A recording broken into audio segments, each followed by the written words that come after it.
accord définitif et vous allez signer. Déjà, il faut savoir que ça va se faire dans quelques jours parce que l'accord en question doit être annexé à l'accord à Washington et c'est là qui signé le 27 dernier quand le président Tshisekedi va se rendre à Washington d'ici fin un mois et quand Muchopi également va se rendre là-bas. Ils vont devoir paraffer cela les deux comme étant en ce qui concerne les groupes armés et l'autre côté en ce qui concerne le Rwanda na implication na kati ya agression na mboka na biso. Donc voilà un peu grosso modo, il n'y a aucun piège pourvu que l'État congolais va continuer à veiller na respect et intégrité territoriale na mboka na biso.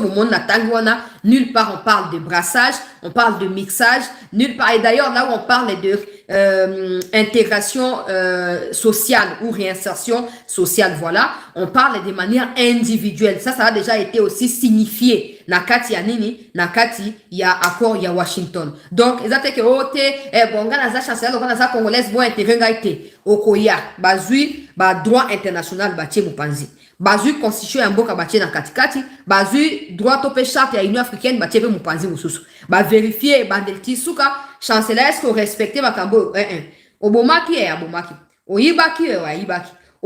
Tubaki to boaki obwaki bombe na kanya ba déplacer obwakaki bombe na ba hôpital na kati ya Goma na bwakaki oza exclu ozali prisonnier ko fiko ke na kati ya réinsertion sociale te kende côté ya ba prisonnier ngai ndeko Paul Boavida. OK, Paul Boavida oyibaki te na yibaki te obomaki te na bomaki te. OK, yo kende mupanzi e koza ndenge wana na été so me comprendre e koza ndenge wana.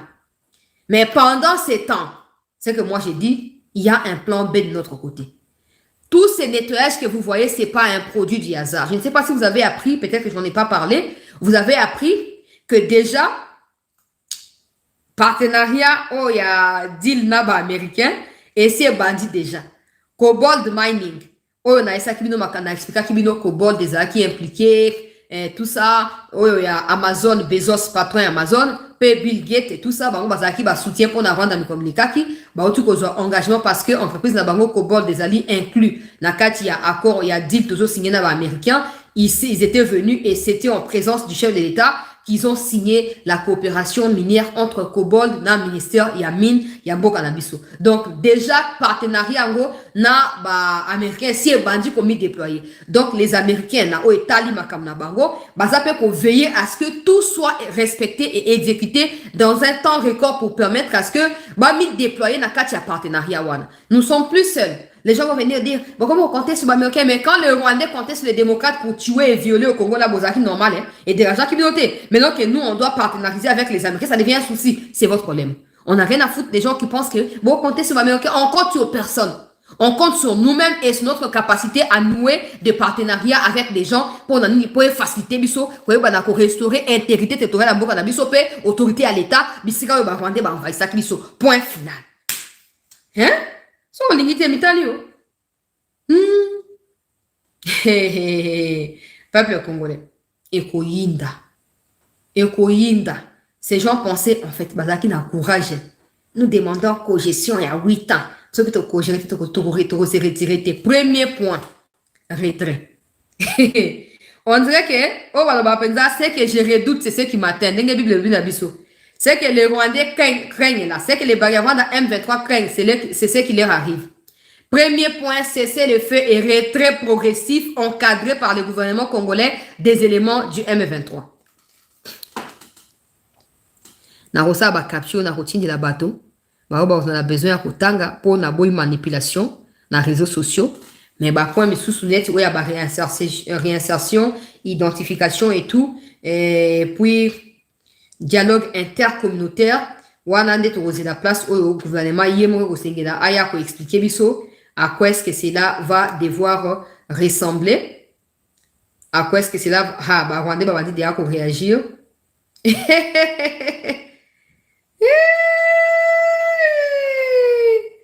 Ah, Willy Manzi.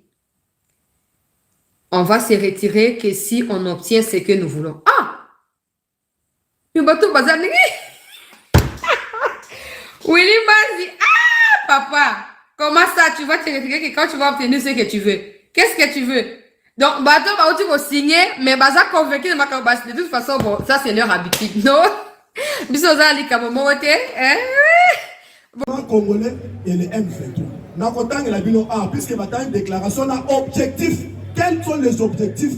Il y a déclaration des principes, il y a gouvernement congolais n'a pas M23. Il y a un don M23 pour n'a pas ça mais Balobi Ali. C'est que l'accord de Doha prévoit. 1. La démobilisation, le désarmement, le désengagement et le cantonnement. Ba M23 ne bazabo e bandeko, ba ko désarmer bango, ba ko démobiliser bango, ba ko luka esika isa déjà. Ba ondo so bazana Goma, Bukavu, Nyiragongo, ba o bazana côté ya Ruchuru, Chanzu. Ba o bazana Rumangabo, ba o bazana côté ya Uvira, côté ya Minembwe. Bango nyonso en confondu, que ce soit les civils, que ce soit les militaires, ba ko kende sika moko. Bakoki kozonga na ba arme te, bako confisquer toutes les armes na bango nyonso, et puis bako identifier bango nyonso. Bawe baza ba Congolais, bakei na réception civile, bakei na service national. Bawe baza ba Rwandais, bazonge pa na Balobi, dans les zones actuellement occupées par les M23, toutes les armes seront confisquées.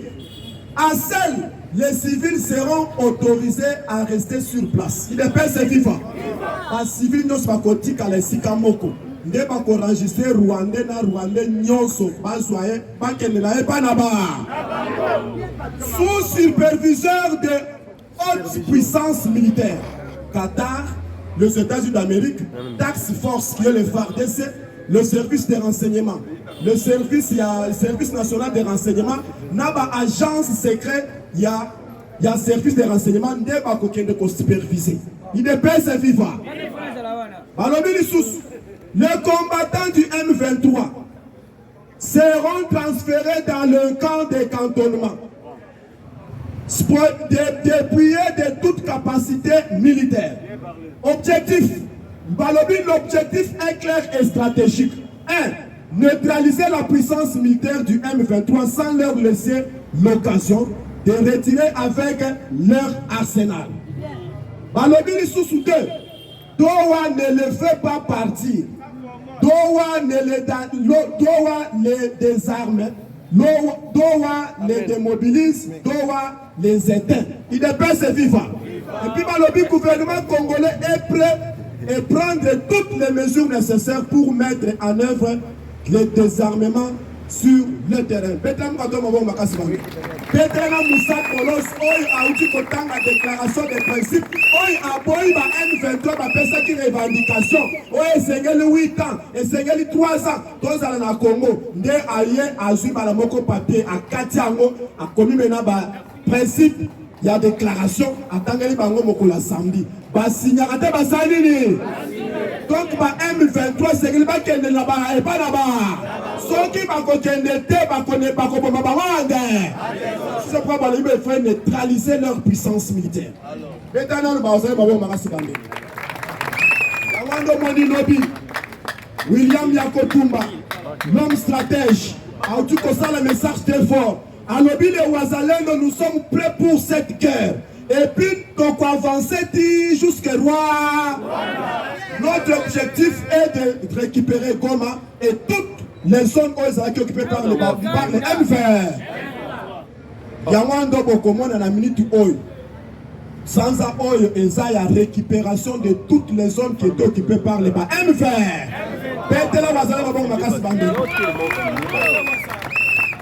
Yawando Mon en a minute oil. Depuis Ituri, Lac Albert, na minute oyo ba oyo ba milice ya Thomas Luba na samedi ba betaki bango ander. Le FRDC a tout ça la message très fort. Alors la situation de Lac Albert est sous contrôle. Ba milice nyonso ya CPR ya Thomas Luba et belé ba neutraliser bango, muka mena ba capturer ki bango. Puisque Lac Albert qui a objectif à exploiter les barils de pétrole, français. Si c'est pourquoi les Français, qui ont munitions, les Ougandais, Ouganda, les milices à Thomas Luba. maintenant cette fois-ci le FARDC national que bauti ko sasa bango ba contrôler maintenant tout lac Albert Calaminte lac Albert est un lac le plus poissonné. Oui, maintenant ba konso maintenant bateau oui maintenant parmi les 3 bateaux ayé bateau moko sengle qui na est et banda ko circuler lac Albert lac Edouard lac Kivu lac Tanganyika mboko ekokela lac Tanganyika moko ekotikala awa oyo nyonso etikali 7 bateau etikali au courant ya ce mois soit na octobre nyonso ekozala awa ander betela mu bateau maboko makasi makambo nyonso bandeja koserialise oyo banda koloba mpo na nini babateau ezali depuis 304 ans te babateau banda komonte moko na moko ntango mpe esili nde babandi kotinda yango bayekoya awa avant batinda yango awa pour votre information il y avait quelques 100 pêcheurs bakendaki déjà na Égypte bakontaki na formation ya une année oyo maintenant comment kokanga bambisi comment kopêche donc batangi plusieurs formations bena basali kuna yango ndo moni bato wana biso moko bakongole nde kotokosala musala nde merci bacha sérieux yango ndo moni baye mazotala nano batali nano bamabongo na biso nyonso eza bien statué yango ndo moni bazwi nano 3 oyo maintenant bakoclasse yango de façon que bambisi oyo nyonso ebanda kokufa pampam esengeli que cette fois-ci à partir ya octobre tokolia bambisi makambo ya formol chikicha yango ndo moni na minute oyo bandeko makambo ezokokende maintenant kosérialise idps viva tozosuka wana te tokei sur la situation sécuritaire sur le plan national que ba M23 lokola bango bazalaki na carte monnaie de façon que lokola Doha et c'est trop compliqué Doha. Maintenant les Wazalendo avec les troupes américains qui sont sur le terrain. Bazo ko tank c'est maintenant ba Wazalendo na FARDC. Bisika nyonso ba M23 bazo bombamo. Bisika nyonso bazo ko sala de façon que ba mona moyen ya contrôler ba Wazalendo. Yango ndo mona minute oyo depuis Rutshuru Nikolo Rutshuru ba village ya Rutshuru oyo maintenant est composé Rutshuru Inyamilima Ishasha Tongo Bwito IDPS viva Fort Tomatiti Kibumba Tongo Kichanga Axe Sake Axe Rubaya Masisi IDPS viva yango ndo moni ba Uganda ba contract à partir ya Bunagana moyen ya bakene maintenant nzela oyo maintenant qui mène Bunagana ti Rutshuru ezalaki ti maintenant ba Wazalendo bazwi maintenant nzela oyo pesa ezoza Bunagana ti Rutshuru les Wazalendo bayeti na Kitagoma eza 15 km na Bunagana yango ndo moni ba Wazalendo batelele esika wana maintenant ba Uganda batali bamoni ke moyen ya biso toya tozwa nzela oyo eza te yango nde bazwi maintenant nzela bakei Mupanzi bazwi nzela na nsima bakei ti na chance wana nde esika wana ba Uganda balongoli maintenant batie na bango bakomi lokola ba nouveau recrue maintenant les Wazalendo bazwi bango maintenant ba disposition moyen ya ke bazalaki na carte pointe bakita maintenant na Uvira bakita maintenant na Bukavu eza te IDPS viva yango ndo moni bazwi maintenant plan ba entourer bango moyen ya balongwa chance destination Bukavu destination Uvira eza nango te le samedi bauti ko détruire 2 drones ya ba Rwandais à partir ya engin oyo maintenant bauti ko installer on a Walikale engin wana eza na double rôle eza na quadruple rôle eza na brouillage eza na anti-brouillage eza na anti-drone ezo contrôler ba drone oyo nyonso tout ezo survoler l'espace na biso et donc toki ba drone wana ekoti yango moko ezo bena ba connaissance nyonso ezo détecter yango ndo moni ba M23 le Rwanda baza bloqué sur le plan militaire baza bloqué c'est-à-dire les experts américains baza kuna bazo ko travailler tambe bazo travailler ba moni ba M23 ba boko ba Wazalendo bakei kuna le FARDC akangi yango IDPS viva yango ndo moni moyen ya ba avancer eza nango te makenga amoni ke awa esenge tokende ko renforcer bande na biso na Bukavu atinaki plusieurs délégations bakei bakoti côté ya Kavumu po ba mwana moya kokota na Bukavu plus de 38 éléments M23, plus 2 majors na bango. Baye kokuta na embuscade ya bazin babomi bango nyo. Donc comme mokolo samedi, les Américains ont détecté un grand entrepôt na kati ya Bukavu. Ya ba M23 oyo pena tikalaki. Ya wana batili mena ba wazali basalaki très courageux. Bakei inde bakei ko incendie en dépôt wana etumaka moto saline. Même si que na mito ba M23 bazo compliqué, ba c'est pourquoi samedi balobi dowa oyo segele ba M23 pa bino. Ya wana ndo mo na minute oyo ba M23 bazami lelo na mile. Mais axe on mena Yesu amena Bukavu voir Uvira. Ba village oignon surtout et entouré mena ville ya Bukavu. Et ça mena sous contrôle. Oye batikali ba petit amike mike bazana mitu makasi bazo kotinda ka bango mena bazo ko na ba biscuit ya bawazale bazo ko bango ande. Ya mwa na ndeto ebisibino ke bitumba oyo déjà esili. Pona chité. Mokolo ya samedi, tu confiter un fuite d'information. Maintenant lokola mena bayoka la kabiso na minute oyo plusieurs généraux mena ba oti ko kanga dernièrement. Kabila a oti ko décaisser mongo ebele de façon que pas créer moins trouble na bakati ya ba prison, ba toi na ba kima. Maintenant le service ya SNS bayoka information wana maintenant ba diviser donc ba longoli bango na ba locaux ba placer ba na ba locaux différents. Ba locaux différents. Donc Kabila zola la pongité puisque ba généraux wana de Kabila a tchaki maintenant elikia yake locaux maintenant tokena avant 2 semaines par rapport que Doha kuna tolongi yango accord de paix kuna tolongi yango et tikali maintenant accord final signature finale bele ba kende ko signer entre Kagame na président Félix nde ya mwana nde ba bandi komela ko sala moyen sur ça que avant président akende États-Unis et sengeli ba affaiblir nde zala ki souci ya Kagame nde bo mwana wana Kagame banda ko tinda plusieurs délégations bakuta na mukonja mboka pe alingi ebula le binga na koyamba batwana te bakende koyamba batwana et pas batu mususu ya ngondo moni Kagame Azad déjà donc na perte de vitesse. Il est baisse vivant. De deux, dans le niveau de Congo central, Balobi, il y a 2 bateaux. Oh, ils ont fait la course. Dans le niveau de Port Ledia.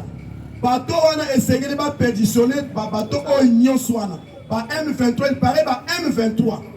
À partir de Braza, côté de Malamoko, na bateau, bazo ya maintenant, na Port Ledia.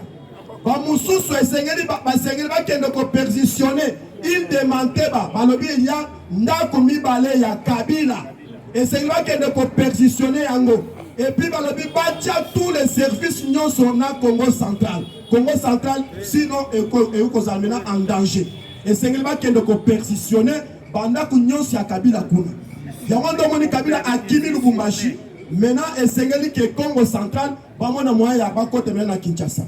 Yangwana sengeli toza la bino lisu kolé alisu. Bande wole biso bazala Congo central. Boza la lisu kolé alisu. Il est PS viva. Na katanga nezala ki espoir na bango. Maintenant chance maintenant ya Edi Kapend. Perquisition maintenant ba perquisitionner à Kashamata. Plusieurs munitions on maintenant ba perquisitionner na Kashamata. Na minute Kashamata tkana maboko yale. Merci beaucoup bande wole to kuta ino anato.